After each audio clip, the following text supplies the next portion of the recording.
Selamat malam Bu Siska, saya Joyce kelas 9 absen 14 akan mempresentasikan mengenai kanker payudara.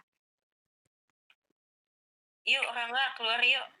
Tujuannya, saya memilih topik kanker payudara yaitu untuk mengetahui informasi mengenai kanker payudara. Tetangga saya juga terkena kanker payudara sehingga saya menjadi lebih tertarik untuk mengetahui informasinya lebih dalam. Juga agar saya lebih berjaga-jaga karena saya perempuan yang mungkin akan lebih rawan terkena kanker payudara. Permasalahan utamanya yaitu pada kanker payudara. Kanker payudara adalah kanker yang terbentuk di jaringan payudara. Kanker payudara terjadi ketika sel-sel pada jaringan yang ada di payudara tumbuh tidak terkendali dan mengambil alih jaringan payudara yang sehat dan sekitarnya. Kanker payudara terjadi akibat pertumbuhan abnormal dari sel-sel payudara. Pertumbuhan abnormal diduga disebabkan oleh mutasi gen yang diturunkan secara genetik. Beberapa faktor risiko yang diduga dapat memicu kanker payudara yaitu yang pertama, jenis kelamin wanita jauh lebih tinggi dibandingkan pria. Yang kedua, usia yang bertambah paling banyak pada usia di atas 50 tahun. Yang ketiga, belum pernah hamil sebelumnya. Yang keempat, kebiasaan merokok dan minum minuman beralkohol. Yang kelima, kelebihan berat badan atau obesitas. Yang keenam, mulai menopause pada usia lebih tua, yaitu usia lebih dari 55 tahun. Yang keenam, mulai menstruasi sebelum umur 12 tahun. Yang ketujuh, penggunaan alat kontrasepsi hormon dan terapi hormon setelah menopause. Yang kedelapan, riwayat kanker payudara pada nenek, ibu, tante, adik, atau kakak. Lalu yang terakhir, riwayat terpapar dengan radiasi. Gejala kanker payudara. Loh, masih ada? Benjolan atau pengerasan pada payudara yang berbeda dari jaringan sekitar. Yang kedua, darah keluar dari payudara. Yang ketiga, kemerahan atau pembesaran pori-pori pada payudara yang menyerupai kulit jeruk. Yang keempat, nyeri dan pembengkakan pada payudara. Yang kelima, pengelepasan kulit di sekitar payudara.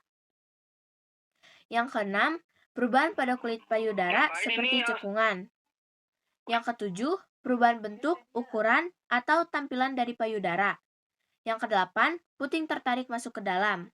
Dan yang terakhir, benjolan atau pembengkakan pada ketiak.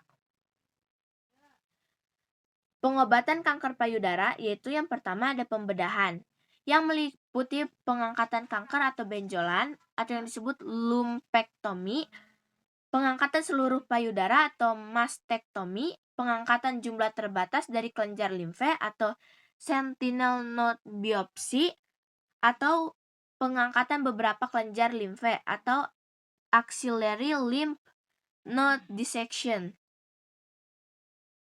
Lalu ada radioterapi yang dilakukan dengan menggunakan energi sinar X dan proton untuk mematikan sel-sel kanker.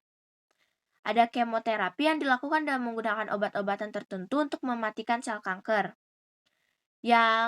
Lalu ada terapi hormonal untuk menghalangi sel kanker untuk mendapatkan hormon yang mereka butuhkan untuk tumbuh. Lalu ada terapi biologis, bekerja dengan sistem kekebalan tubuh pengidap untuk membantu melawan sel kanker, atau untuk mengontrol efek samping dari perawatan kanker lainnya.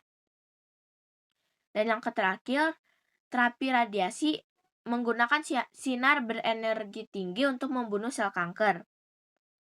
Lalu kanker payudara menempati urutan pertama terkait jumlah kanker terbanyak di Indonesia serta menjadi salah satu penyumbang kematian pertama akibat kanker.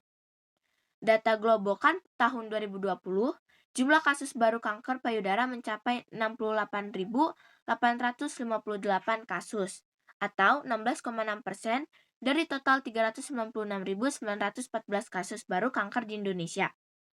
Sementara itu, untuk jumlah kematiannya mencapai lebih dari 22.000 jiwa kasus.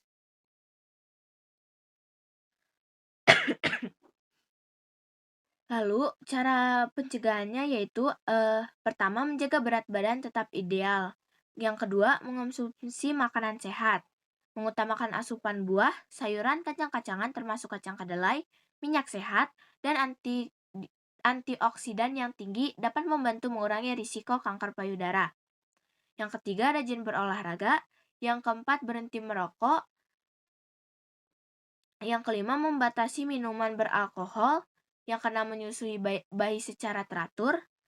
Yang ketujuh, membatasi terapi hormon. Dan yang terakhir, menghindari paparan radiasi. Sekian presentasi dari saya, terima kasih.